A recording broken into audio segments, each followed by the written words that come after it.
안녕하세요. 지금 자전거 탄 지 1시간 됐고요. 칼로리는 590칼로리 소모 중이에요.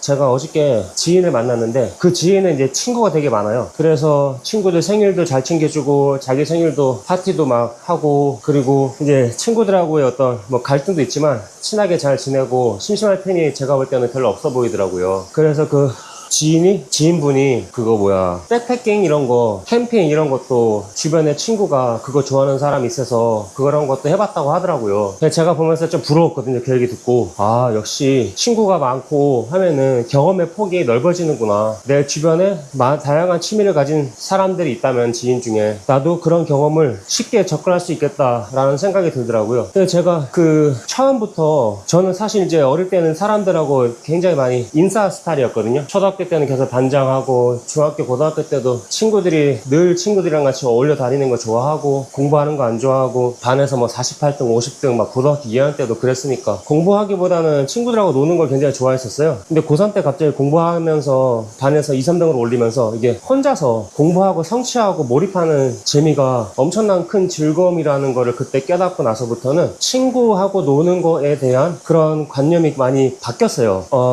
물론 대학교 진학해서도 친구들하고 많이 놀긴 했지만 술도 많이 먹고 여행도 가고 했는데, 다시 또 고시 공부할 때도 혼자서 철저하게 거의 혼자서 공부하는 생활 속으로 또 들어갔거든요. 근데 그게 계속 반복되더라고요. 이제 사업할 때, 고시 실패하고 사업할 때도 혼자서 고군분투하고. 근데 주변에 보니까 같이 할 사람들 찾는 사람들도 많았어요. 그러니까 사업을 같이 시작을 하자, 너 나랑 같이 일하자, 이런 거 할 건데. 근데 그렇게 한 사람들 중에서 뭐 스트레스 저는 이제 제가 본 케이스는 깨진 경우를 많이 봤거든요. 이게 잘 안 맞으니까 깨지겠죠. 근데 저는 계속 그냥 책 보고 유튜브 보면은 뭐 사업할 때 필요한 정보가 다 나와 있으니까. 그리고 어렵지 않잖아요. 뭐 우리가 반도체 개발하려고 일하는 것도 아니고, 제가 하는 사업 홈페이지 만들고 마케팅 해가지고 이제 문의 들어오면은 상담해서 매출을 연결시키면 되는 그런 일이니까, 홈페이지 어떻게 만들지 뭐 다른 업체 거 구경해보고 더 좋게 만들면 되고, 마케팅도 뭐 네이버나 뭐 다음, 구글 이런 거 그 당시에 공부해가지고 해보면 되는 거니까 훨씬 쉬웠거든요. 학교 공부하는 것보다 더 쉬웠어요. 오픈북 시험지 같은 느낌이니까. 그래서 책 보고 유튜브 보면서 하나씩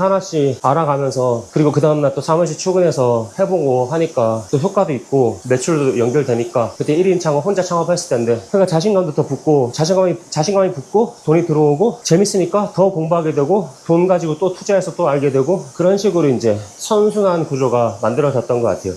그러다가 이제 혼자서 일하기가 버거워지니까 직원을 또 뽑고, 그러니까 굳이 지인을 같이 사업을 하자 이렇게 할 이유가 전혀 없었거든요. 그리고 저는 이제 그 당시에도 지인을 뽑기보다는 차라리 월급 주고 직원을 뽑아서 일 시키는 게 훨씬 더 효과적이라고 생각했어요. 그럼 만약 일을 못 할 수도 있잖아요. 그러면은 뭐 다른 일을 시킨다거나 아니면은 내보내면 되니까. 물론 합당한 법적인 범위 내에서 드리는 말씀입니다. 또 수습기간이라는 게 있잖아요. 3개월 동안 일을 시켜보고 수습기간 동안에 저기 안 맞으면은 이제 서로 퇴사하는 걸로 한다, 이런 것도 있으니까 굳이 지인하고 일을 할 필요가 없었던 거죠. 그리고 같이 일할 지인도 별로 없었지만서도요. 그래서 이제 저는 매사에 이제 혼자서 뭔가를 하고 직원들이랑 같이 일을 하고 그렇게 일을 했었거든요. 근데 유일하게 지인이, 예전에 회사 잠깐 다닐 때 알던 동생이 같이 우리 회사 일하고 싶다 그랬는데, 결국 그 친구가 굉장히 큰 배신을 해서 회사 일적으로 봤을 때 그때 상당히 괴로운 적이 있었습니다. 그래서 다시는 아는 사람이랑 일을 안 해야지라고 했다가, 운동 모임에서 또 이렇게 알게 된 지인이랑 우리 회사 취직하고 싶다고 해서 이제 일을 같이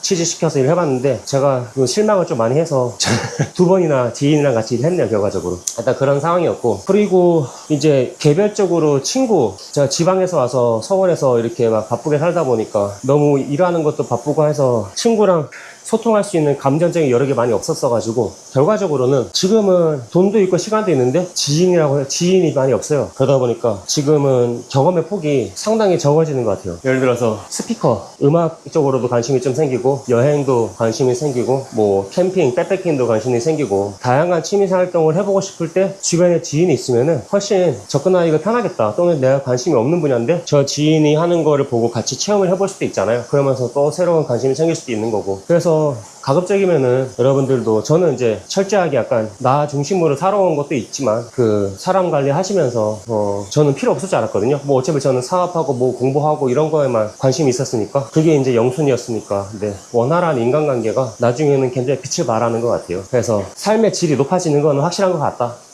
주변에 사람이 있으면. 물론 쓸데없는 시간이나 감정을 낭비하게 될 요인도 있겠죠. 저는 그게 싫어서 쓸데없는 시간 낭비, 감정 낭비 이게 좀 너무 싫어가지고 사람에게서부터 꼭 필요한 사람, 일적으로 필요한 사람 아니면은 만남을 거의 안 했거든요. 그리고 좀 운동 모임 할 때도 운동은 자주 나갔었는데 지금은 또 그 운동에도 관심도 떨어져서 그쪽 이제 친구들은 또 거의 안 만나고 있어요. 또 운동을 제가 또 안 나가니까 안 만나는 것도 있고. 새로운 관심사가 이제 쪽으로. 근데 스피커도 참 이게 제미나이나 이런 데 물어보니까 그록이나 제미나이 제가 챗GPT 다 쓰는데 주로 제미나이랑 그록을 쓰거든요. 스피커 뭐 얼마 범위 내에서 금액대 범위 내에서 그 이런 정도 스피커를 추천해주면 걔네들이 앰프랑 스피커랑 막 조합을 추천을 해주더라고요. 그래서 우리 집 사진 찍어서 올려놓으면은 이 집 구조에는 뭐 이런 게 어울린다 이러면서 그런 것까지 매칭을 해줘요. 근데 제가 그거를 100% 신뢰를 참고는 하겠지만 신뢰를 막 하진 않거든요. 왜냐면은 세법적인 거죠. 세무적인 것도 많이 물어보는데 얘네들이 확신에 차서 얘기를 하지만 세무사한테 물어보면은 잘못된 답이 많더라고요. 그러니까 현실하고는 좀 다른 답이 많아서 제미나이나 챗GPT는 그 그룹은 참고하는 수준에서 진행을 하는 게